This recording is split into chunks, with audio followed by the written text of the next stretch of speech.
Subscribe to Storylab for more stories. Now, let's begin this one. Chapter 1.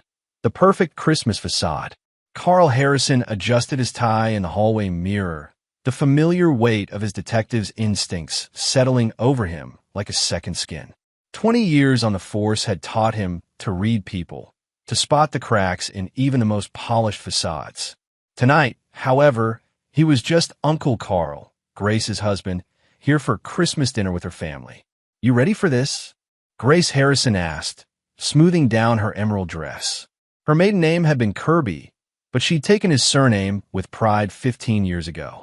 The Kirby family gatherings were always complicated.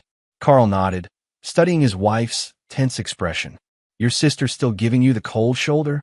Allison's been weird for months, ever since Ramon got that promotion at the construction company. Grace sighed, gathering the presents they brought.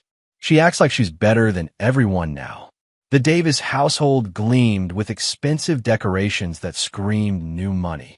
Ramon Davis answered the door with his characteristic swagger, his construction-hardened frame filling the doorway. At 38, he was 2 years younger than Carl, but carried himself like he owned the world. Well, look who decided to show up." Ramon's voice dripped with barely concealed contempt. The local hero cop and his lovely wife. Carl had arrested Ramon twice in their 20s, once for drunk driving, once for a bar fight. The charges had stuck, and Ramon had never forgiven him. The fact that Carl had married his wife's sister had only deepened the animosity. "Ramon," Carl replied evenly, extending his hand. Ramon ignored it. Allison Davis appeared behind her husband, her once warm smile now plastic and forced. At 34, she'd grown thin, almost gaunt, her blonde hair pulled back severely. "Grace! Carl! Come in, come in." The house was a monument to Ramon's recent success. Imported marble floors, designer furniture, and a Christmas tree that belonged in a magazine spread. But Carl's trained, I caught the details others missed. The way Allison flinched when Ramon moved too quickly, the barely healed bruise on her wrist hidden by foundation. "Where's Thomas?" Grace asked, looking around for her 5-year-old nephew. "In his room," Allison said quickly. He's been feeling under the weather." Ramon's jaw tightened. "Kid's been acting up all day. Probably just wants attention." Carl's instincts prickled. In his experience, when adults were quick to dismiss a child's behavior, there was usually more to the story. The dinner was an elaborate affair. Prime rib, lobster tails, expensive wine that Ramon made sure to mention cost more than most people's weekly salary. Thomas eventually appeared, small and quiet, dressed in clothes that seemed too big for his tiny frame. "There's my little man," Grace cooed, kneeling to hug her nephew. Carl watched the boy's reaction, a brief flinch, then forced acceptance of the affection. Throughout dinner, Carl observed. Ramon dominated every conversation, bragging about his new position as site supervisor, the bonuses he was earning, the respect he commanded. Allison barely spoke, jumping to fulfill his every need before he could voice it. But it was Thomas who held Carl's attention. The boy, who had always been energetic and talkative during previous visits, sat silently picking at his food. His favorite dessert, chocolate cream pie, sat untouched before him. "I'm not hungry," Thomas mumbled when his father demanded he eat. "He's just being fussy," Ramon snapped, his voice carrying an edge that made everyone at the table tense. Allison's eyes flashed with something. Fear? Warning? "Don't make a scene," she hissed at Thomas. Carl felt Grace's hand tighten on his arm. She noticed it too. The evening wore on with painful politeness. Ramon regaled them with stories of his authority on construction sites, how workers jumped when he spoke, how he'd straightened out some of the younger guys who'd gotten too comfortable. "Sometimes you gotta show people who's boss," Ramon said, his eyes finding Thomas. "Make sure they understand there are consequences for stepping out of line." Carl's blood chilled at the implication, but he kept his expression neutral. Years of interrogating suspects had taught him patience. When Grace excused herself to the bathroom, Carl saw his opportunity. "Mind if I grab some water from the kitchen?" "Help yourself," Allison said, not meeting his eyes. Carl made his way to the kitchen, deliberately taking his time with the water. As expected, small footsteps followed him. "Uncle Carl." Thomas's voice was barely above a whisper. Carl turned, his heart breaking at the sight of the small boy's tear-filled eyes. "What is it, buddy?" Thomas glanced back toward the dining room, then stepped closer. His small body was shaking. "Uncle, help me please. Mommy and Daddy." The words died in his throat, but he held up his hands. Carl's blood turned to ice.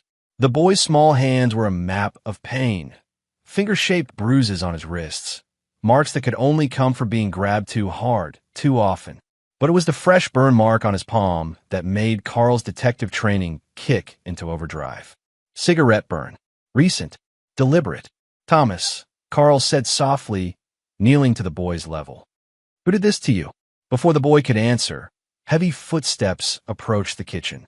Thomas snatched his hands back, terror replacing the brief hope in his eyes. "What's taking so long?" Ramon appeared in the doorway, his massive frame blocking the exit. His eyes moved between Carl and Thomas, suspicion creeping across his features.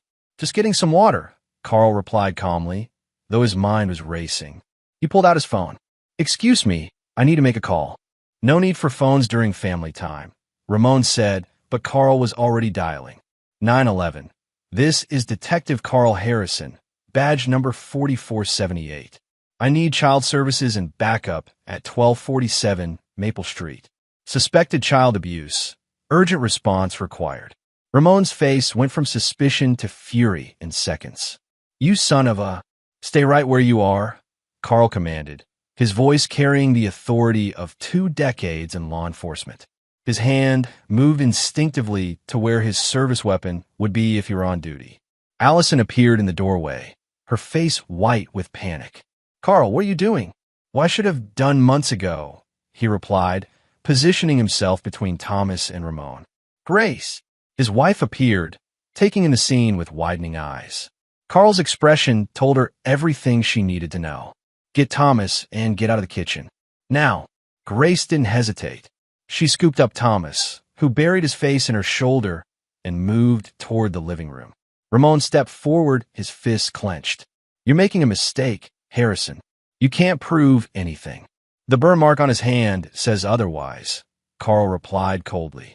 "Along with the finger bruises and whatever other evidence the medical examiner will find." The sound of sirens in the distance made Ramon's face twist with rage.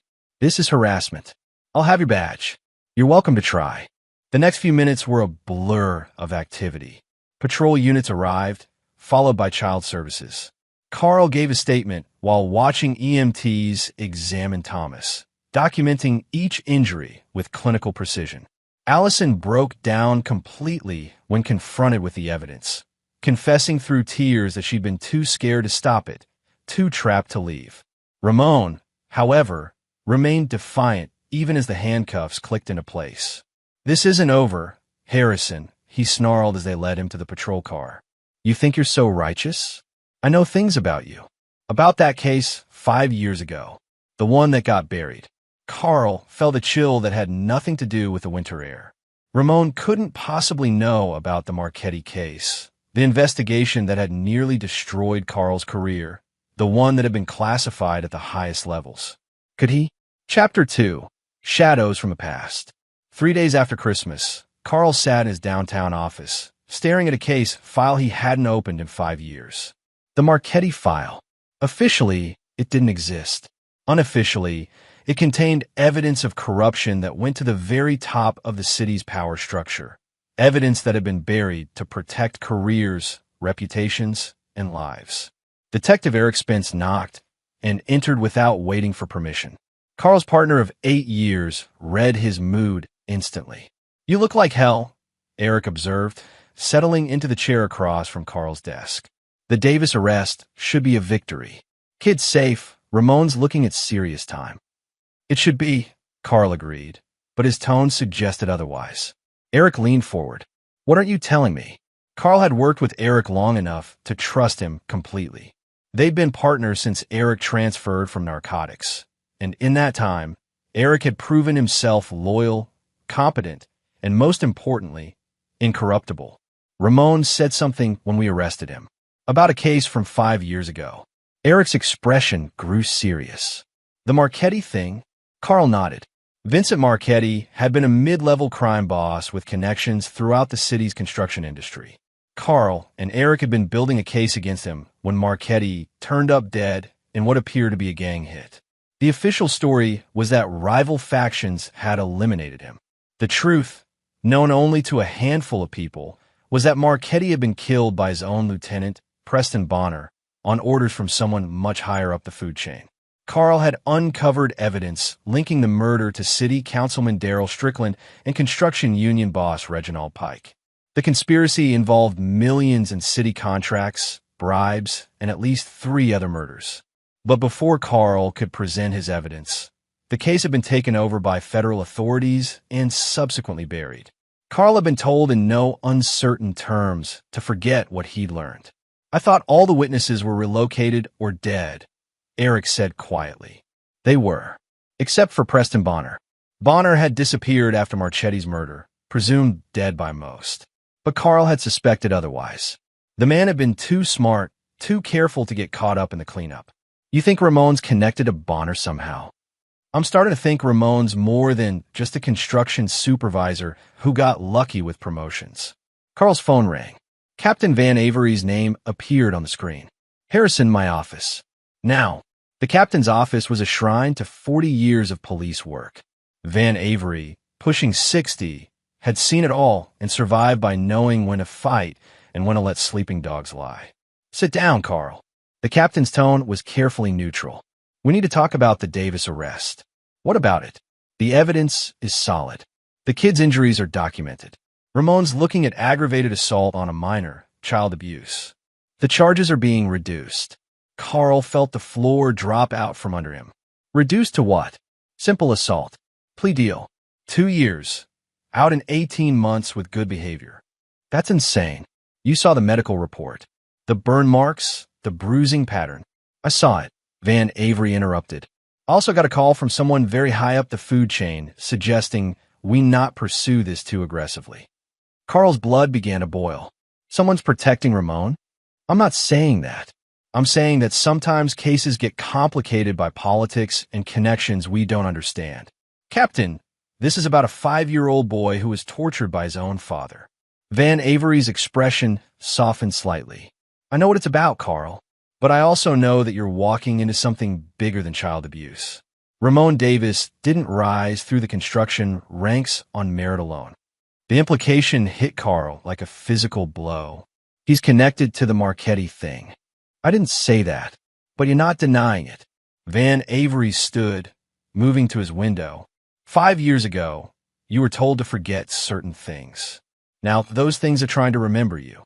My advice, let the prosecutors handle Ramon. Take some time off. Spend it with Grace and that nephew of yours. Carl left the captain's office with his mind racing. If Ramon was connected to the Marchetti conspiracy, then Thomas's abuse wasn't just about a sadistic father. It was collateral damage in a much larger game. That evening, Carl found Grace in their kitchen, making dinner with mechanical precision. She'd barely spoken since Christmas night, processing the revelation about her sister's family. "Allison called today," she said without looking up from the stove. "How is she?" "Scared. Confused. She wants to know if you can help with Ramon's case." Carl felt his jaw tighten. "Help how?" "She thinks maybe you could put in a word. Talk to people. She says Ramon's changed, that he's not really a bad person, just stress from work." Carl stared at his wife in disbelief. "Grace, you saw Thomas's hands. You saw what that man did to a 5-year-old child." "I know, but Allison is my sister. She's begging me to help. Your sister stood by while her husband tortured her son. She's an accomplice, not a victim." Grace finally looked at him, tears in her eyes. "She's afraid, Carl.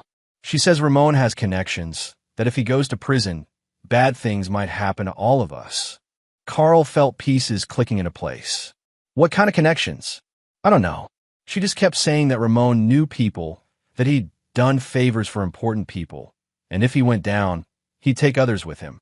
Carl pulled out his phone and called Eric. "I need you to run deep background on Ramon Davis. Financial records, employment history, known associates. And Eric, run it off the books." "You got it. Anything specific I'm looking for?" "Connections to construction contracts, union ties, and see if the name Preston Bonner comes up anywhere. After hanging up, Carl found Grace staring at him with worry. You're going after him, aren't you? Even though your captain told you to back off. Grace, if I don't pursue this, who will? Thomas is just the latest victim. There have probably been others. And if you're wrong? If you push this and it destroys your career? Our marriage. Carl took his wife's hands in his. Then at least I'll know I tried to do the right thing. But even as he said the words, Carl wondered if doing the right thing would be enough to protect the people he loved from whatever was coming. Chapter 3. The Web Titans. Eric's off-the-books investigation yielded disturbing results. Ramon Davis's financial records showed a steady escalation in income over the past 3 years, far beyond what a construction supervisor should earn. More troubling were his recent purchases, expensive equipment, weapons, and a safe house property in the industrial district.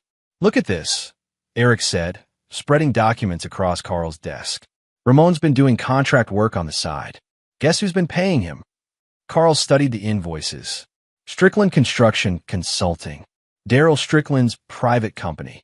The same Strickland who was connected to the Marchetti case. Carl felt his pulse quicken. What kind of contract work? Site security. Union negotiations. And get this, conflict resolution services. The euphemism made Carl's stomach turn.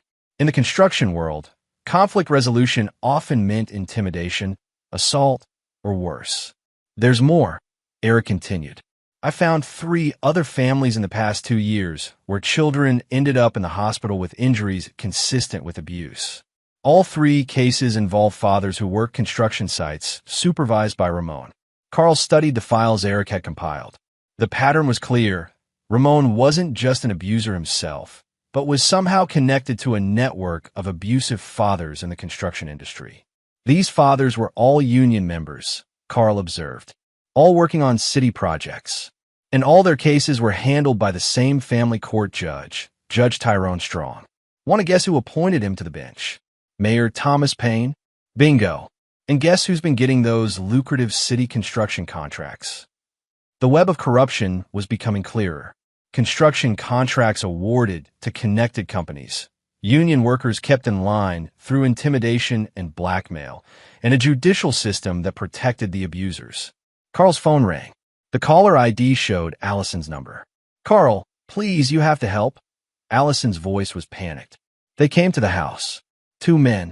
They said if Ramon talked to anyone about his work, about the people he knows, that Thomas and I would, they said we'd end up like Maria Santos. Carl exchanged glances with Eric. Maria Santos had been a construction worker's wife who'd tried to file a complaint about her husband's abuse 2 years ago. She'd been found dead in her car, apparently from a drug overdose, though she'd never used drugs in her life. Where are you now? Carl asked. At my mother's house. But Carl, they knew where I was. They knew I'd talked to Grace about asking for your help. The implication was chilling. Either Allison's phone was tapped, or someone close to the investigation was feeding information to the wrong people. Listen to me carefully, Carl said. Pack a bag. Take Thomas. I'm sending a patrol car to pick you up. Don't go home. Don't contact anyone else. After arranging protection for Allison and Thomas, Carl turned to Eric. We need to assume our communications are compromised. You think someone in the department is dirty? Before Carl could answer, Captain Van Avery appeared in their office doorway. His expression was grim. Carl, we need to talk. Privately. In the captain's office, Van Avery closed the door and activated a white noise generator. Standard procedure for sensitive conversations. The federal agents are back, he said without preamble. Carl felt ice form in his stomach.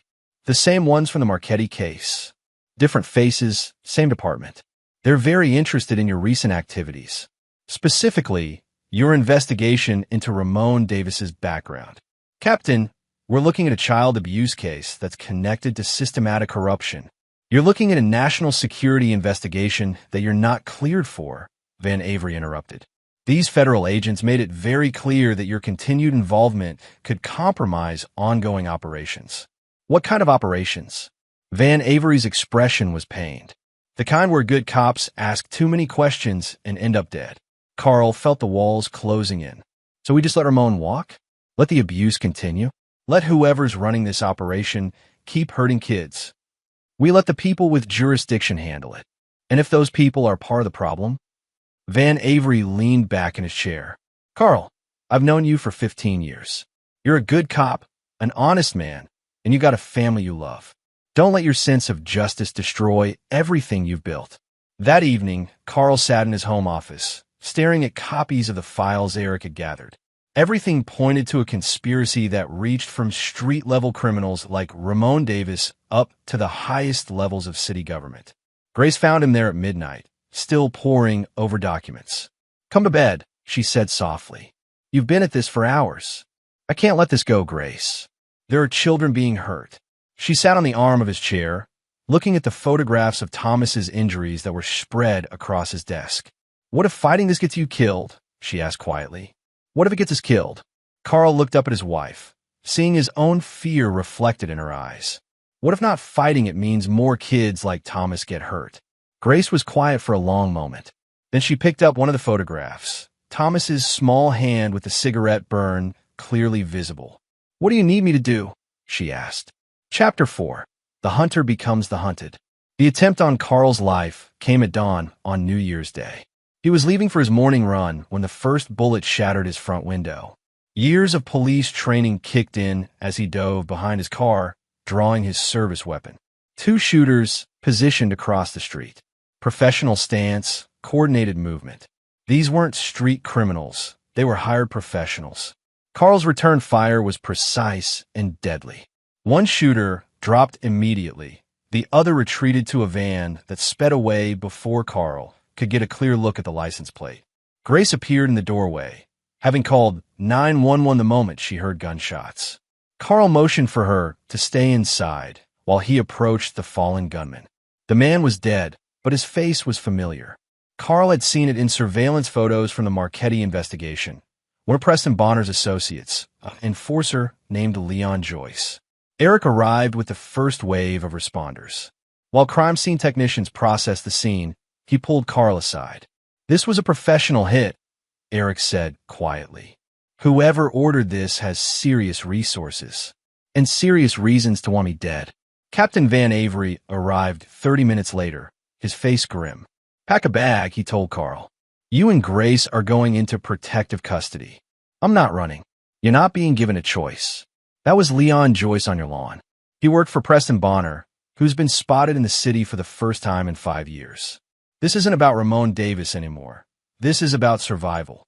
But Carl had no intention of hiding. Instead, he used the protective custody as cover for his own investigation. While federal agents thought he was in a safe house, Carl was actually working from a rented office in the industrial district, using resources Eric provided to dig deeper into the conspiracy. The breakthrough came when Carl accessed Ramon's cell phone records through contacts in the phone company. The calls revealed a pattern of communication with numbers registered to construction sites across the city. But it was one particular number that made Carl's blood run cold, a direct line to Mayor Thomas Paine's private office. Ramon was reporting directly to the mayor, Carl told Eric during a clandestine meeting in an abandoned warehouse. That doesn't make sense. Why would the mayor care about a mid-level construction supervisor? Carl pulled out a map of the city, marked with locations where abuse cases had occurred. Look at this.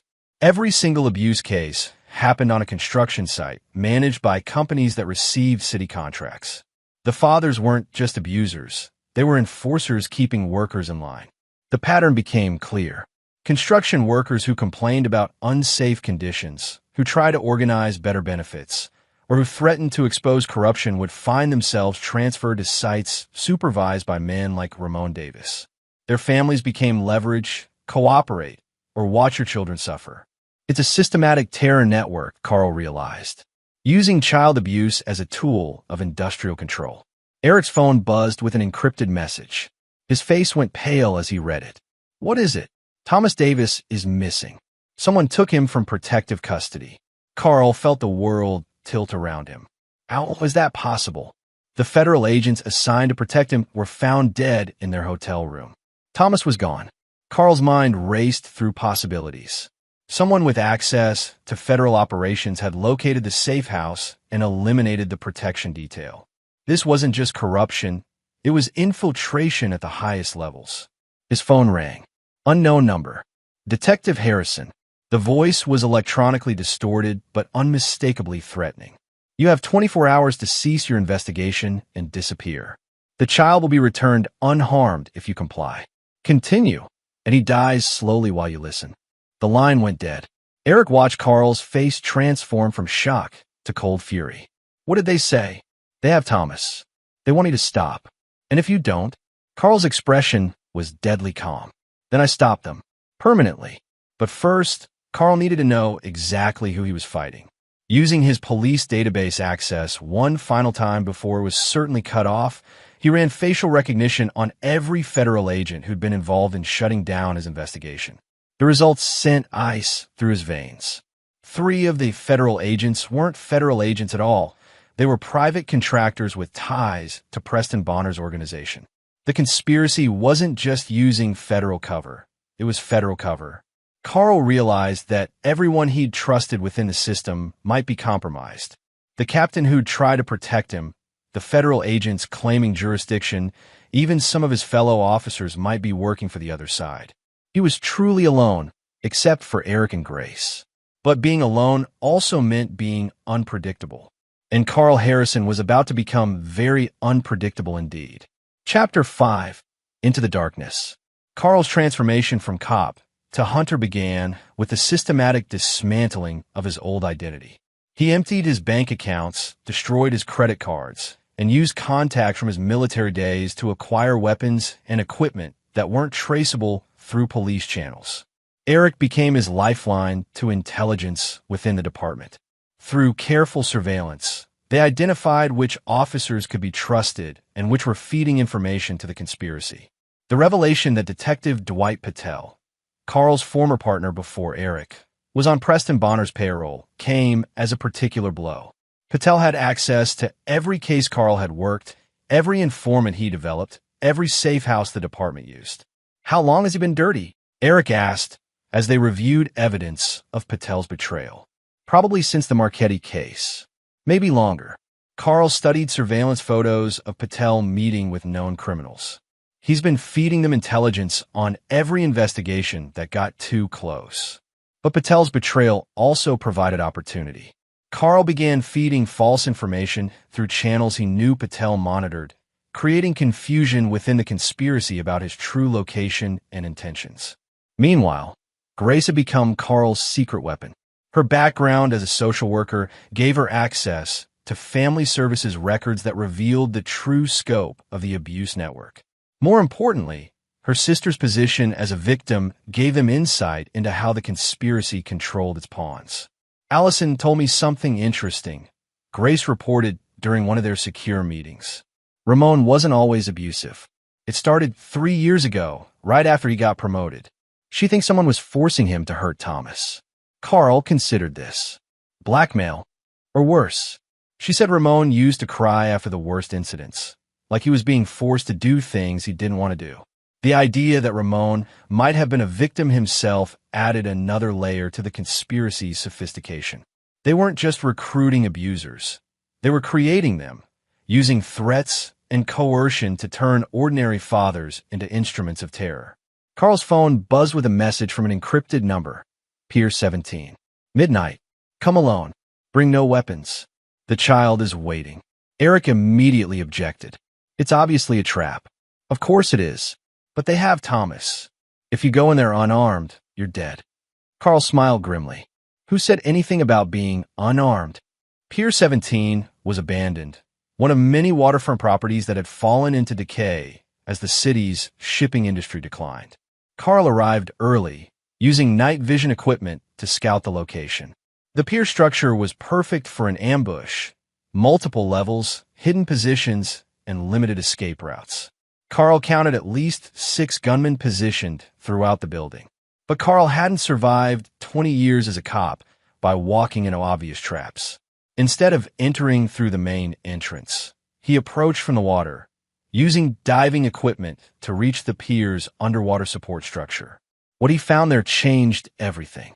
Bodies, dozens of them, weighted down and chained to the pier supports. Carl's underwater flashlight revealed the faces of missing persons from the past 5 years. Construction workers who'd asked too many questions, family members who'd tried to expose abuse, and at least 3 federal agents who'd gotten too close to the truth. This wasn't just corruption, it was genocide. A systematic elimination of anyone who threatened the network. Carl's rage was tempered by professional calculation.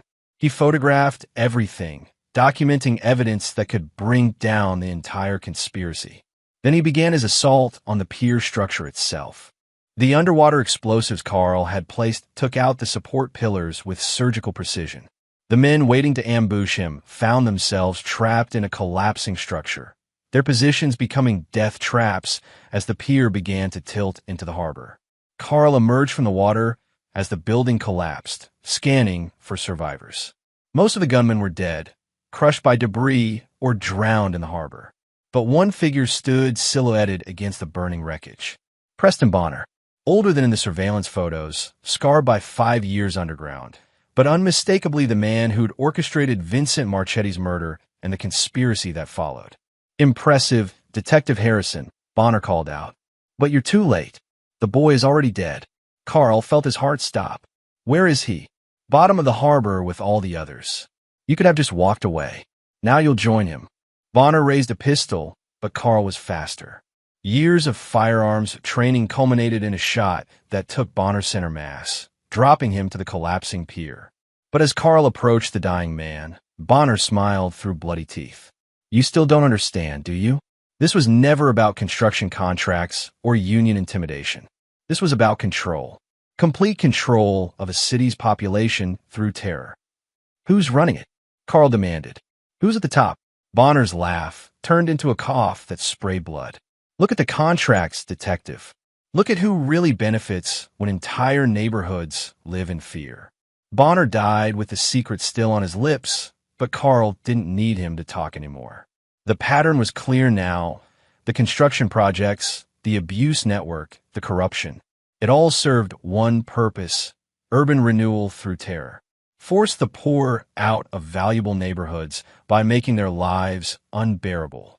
Use systematic abuse and intimidation to drive families away from areas marked for development.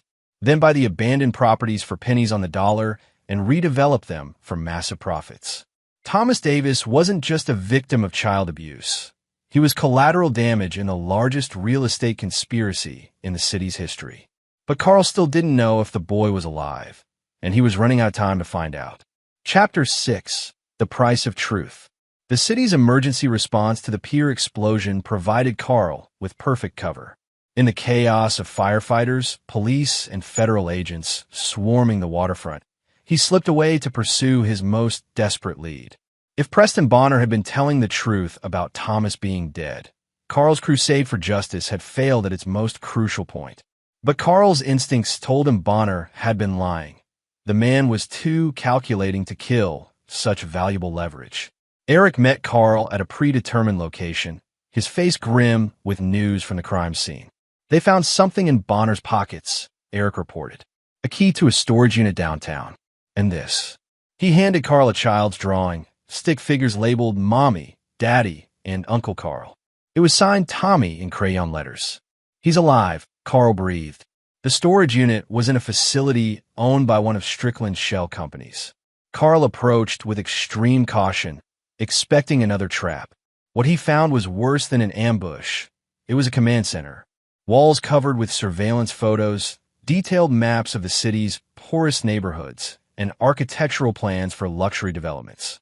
File cabinets contained medical records of abuse victims, psychological profiles of their families, and detailed plans for population displacement operations. But it was the video equipment that turned Carl's stomach. Dozens of tapes labeled with children's names and dates. The conspiracy hadn't just been terrorizing families. They'd been documenting it, creating an archive of suffering for leverage and blackmail. One tape was labeled T. Davis, Final Session. Carl's hands shook as he inserted the tape into the playback equipment. Thomas appeared on screen, sitting in what looked like a basement room. He was frightened but alive, speaking to someone off camera. My uncle's going to find me, Thomas said with the stubborn hope that only children could maintain. Uncle Carl is really smart. He catches bad guys. The voice that responded made Carl's blood freeze. It wasn't Preston Bonner or Ramon Davis. It was someone Carl had trusted completely. Captain Van Avery. Your uncle is dead, son. The bad guys won this time. Carl stared at the screen in shock as his mentor, the man who'd guided his career for 15 years, revealed himself as the conspiracy's true leader. But I told you what you wanted to know, Thomas protested. I told you about Uncle Carl's secret files. Carl's mind raced. What secret files? Then he remembered his home office, where he'd been working on the Marchetti case 5 years ago. Thomas had been there during a family visit, playing on the floor while Carl worked. The boy had seen Carl's hiding place for the original evidence from a Marchetti investigation. Evidence that Carl had never turned in, that he'd kept as insurance against exactly this situation. Van Avery had been using Thomas to locate evidence that could destroy the conspiracy. And now the captain knew where it was hidden. The video continued with Van Avery questioning Thomas about Carl's activities, his meetings with Eric, even his conversations with Grace. The boy's innocence was being weaponized against the very people trying to save him. Carl ejected the tape and pocketed it. Then he began methodically destroying the command center, but not before copying the most damaging files. When he was finished, he had evidence that implicated not just Van Avery, but Mayor Thomas Paine, Judge Tyrone Strong, and at least a dozen other city officials. But Thomas was still missing, and time was running out. Carl's phone rang. Van Avery's number. Hello, Carl. I assume you found our little museum by now. Where is Thomas? Safe for the moment, but his continued safety depends on your cooperation. What do you want? The Marchetti files. All of them. The originals you hid in your house, plus any copies you might have made. Carl's mind was calculating furiously. And in exchange, you get the boy back and a chance to disappear quietly. Fight us, and Thomas dies slowly while you listen. Then we kill your wife. Then we frame you for their murders, and you spend whatever's left of your life in prison. The threat was delivered with casual cruelty, the tone of a man who'd ordered dozens of similar executions. You have 2 hours, Van Avery continued. Bring the files to the construction site on 5th Street. Come alone. Any sign of backup, any indication you've involved federal authorities, and the boy dies. The line went dead. Eric had been monitoring the conversation through electronic surveillance. It's another trap. Of course it is. But I have something Van Avery doesn't know about. What? Carl smiled grimly. The files he wants don't just incriminate the conspiracy. They also contain evidence of every murder, every cover-up, and every federal agent who's been killed, including records that prove federal involvement in the cover-up. I don't understand. Van Avery thinks he's been running a local corruption scheme. What he doesn't realize is that the federal agents who helped bury the Marchetti case 5 years ago weren't trying to protect the city. They were trying to protect themselves. Some of the money being stolen through construction contracts has been funding black ops projects. This conspiracy reaches Washington. Carl began preparing for what he knew would be his final confrontation. If something happens to me tonight, make sure those files reach the right people. And make sure Grace knows I love her. But Carl wasn't planning to die. He was planning something much more permanent for the men who'd tortured children in the name of profit. Chapter 7. The Final Gambit. The construction site on 5th Street was a monument to the conspiracy's ultimate goal, a luxury development rising from the ashes of a neighborhood that had been systematically terrorized into abandonment. Cranes towered against the night sky like mechanical vultures, overlooking the skeletal framework of buildings that would sell for millions once the poor families were completely driven out. Carl arrived at the specified time, carrying a briefcase containing copies of the Marchetti files. But hidden throughout his clothing and equipment were surveillance devices that would broadcast everything to Eric, along with receivers that would ensure the evidence reached multiple law enforcement agencies simultaneously. Van Avery emerged from the construction trailer with 2 armed men. Even in the dim light, Carl could see his former captain's satisfaction. 20 years we've worked together, Van Avery said as his men flanked Carl. You were always too idealistic, too concerned with justice to understand the bigger picture. Which is what? That children are acceptable casualties in your real estate scheme. Van Avery laughed. Real estate? Carl, you still don't understand the scope of what we've built here. This isn't about property values. It's about social engineering on a massive scale. As Van Avery spoke, Carl realized the conspiracy's true horror. The systematic abuse, the terror campaigns, the forced relocations, they were all experiments in population control, testing methods that could be exported to other cities. The federal government has been funding urban pacification research for decades, Van Avery explained. What better laboratory than a major metropolitan area? We've proven that targeted violence against families can reshape entire neighborhoods within months. You're talking about domestic terrorism. I'm talking about evolution. Traditional law enforcement is reactive. We respond to crime after it happens. But what if we could prevent crime by controlling the population before problems develop? Carl felt sick. By terrorizing children. By establishing consequences that modify behavior on a generational level. Children who grow up in controlled fear become adults who don't challenge authority. Van Avery signaled to one of his men, who produced Thomas from behind the construction trailer. The boy was alive, but clearly traumatized, his small frame shaking with exhaustion and terror. "Uncle Carl," Thomas cried out, trying to run toward him. One of Van Avery's men grabbed the boy roughly, causing him to cry out in pain. "The files," Van Avery demanded, extending his hand toward Carl's briefcase. Carl handed over the briefcase, knowing it contained only copies. The originals were safely hidden with Eric, along with all the additional evidence Carl had gathered.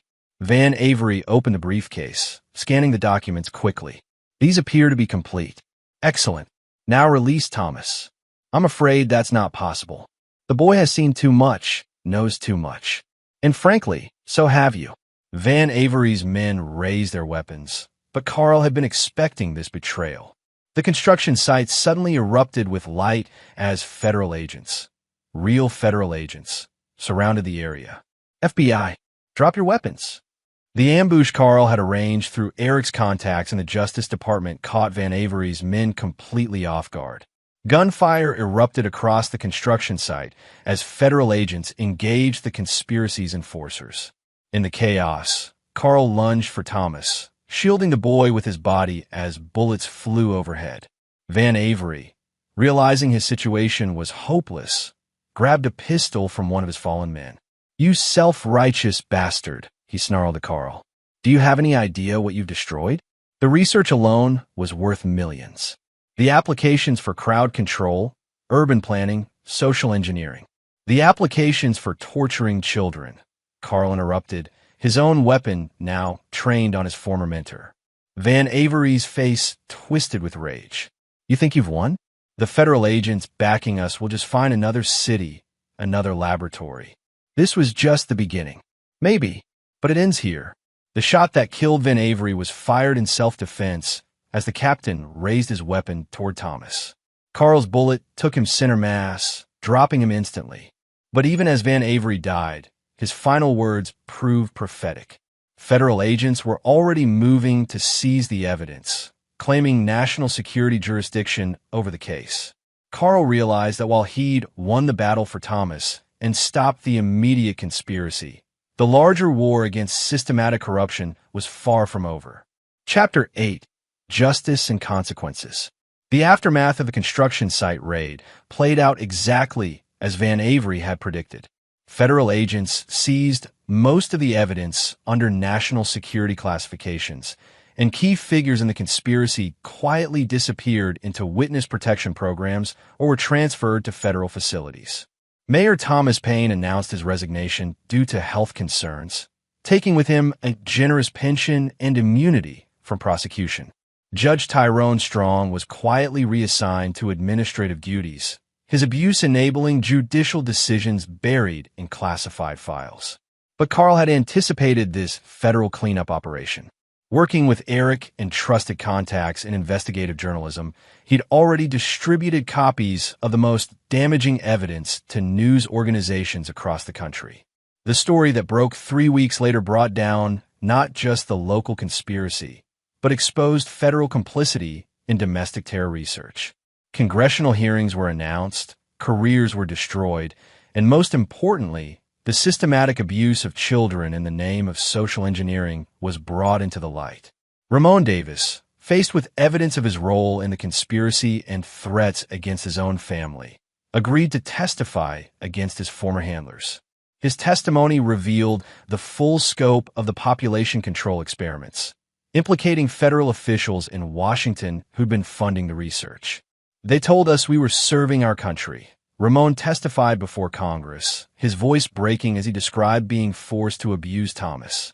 They said controlling urban populations was a matter of national security.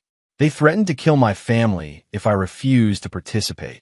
The revelation that fathers throughout the city had been coerced into abusing their own children sparked nationwide outrage. Similar programs were discovered in 6 other major cities, leading to the largest federal corruption investigation in decades. For Carl, justice came with a personal cost. His police career was effectively over. Too many powerful enemies, too much classified knowledge, too many federal agencies that viewed him as a threat. Captain Van Avery's position was filled by an outsider from the state police, and Carl found himself relegated to a desk job pending administrative review. But Thomas Davis was alive, safe, and beginning the long process of healing.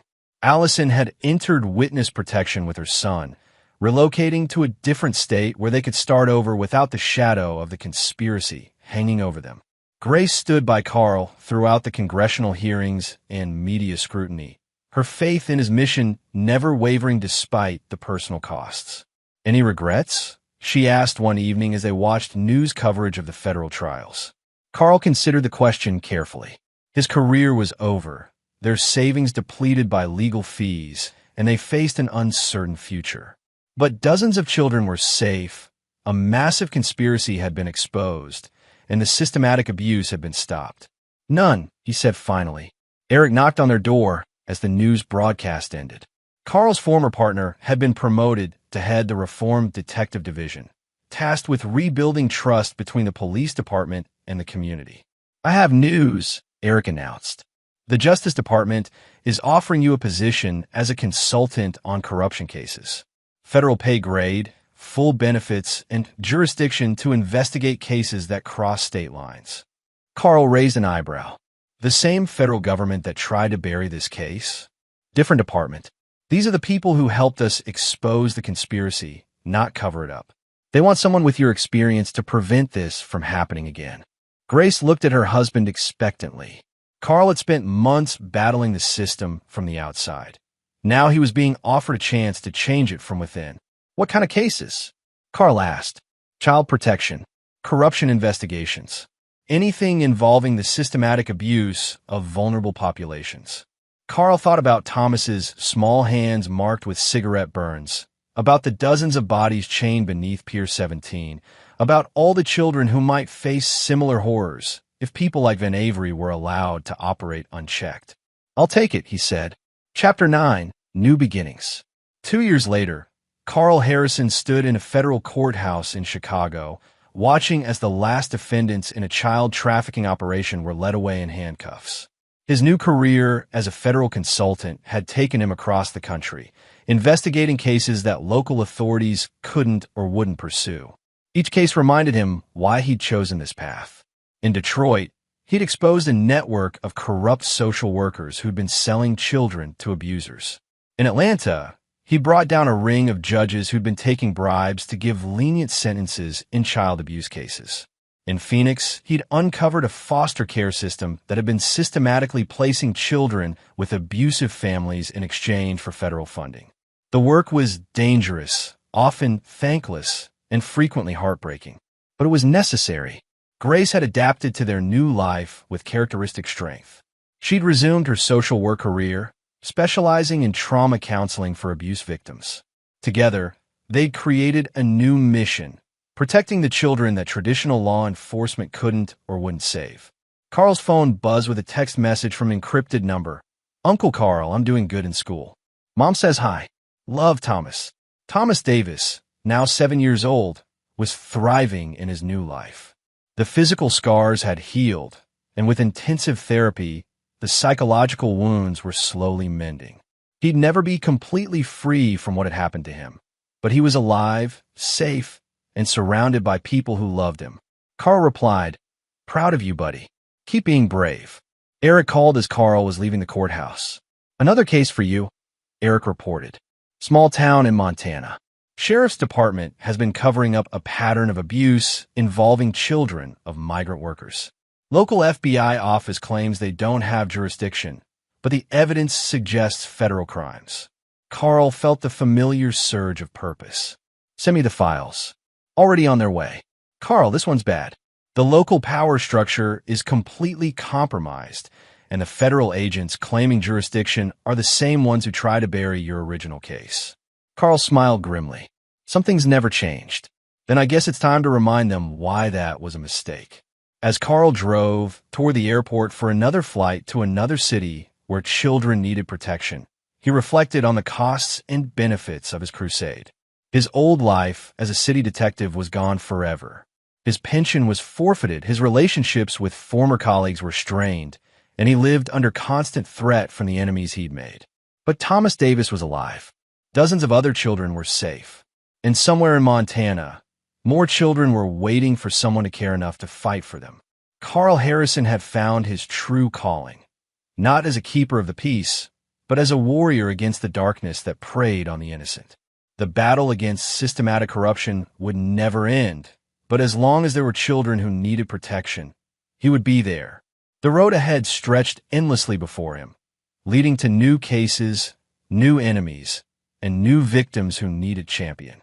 Carl drove toward that uncertain future with the quiet confidence of a man who had found his purpose. In his rearview mirror, the lights of Chicago faded into darkness. Ahead, somewhere in the Montana mountains, children were waiting for rescue. Carl Harrison was coming for them, and heaven help anyone who stood in his way. This is where our story comes to an end. Share your thoughts in the comments section. Thanks for your precious time. If you enjoyed this story, then please make sure you subscribe to this channel. That would help me a lot. Click on the video you see on the screen, and I will see you there.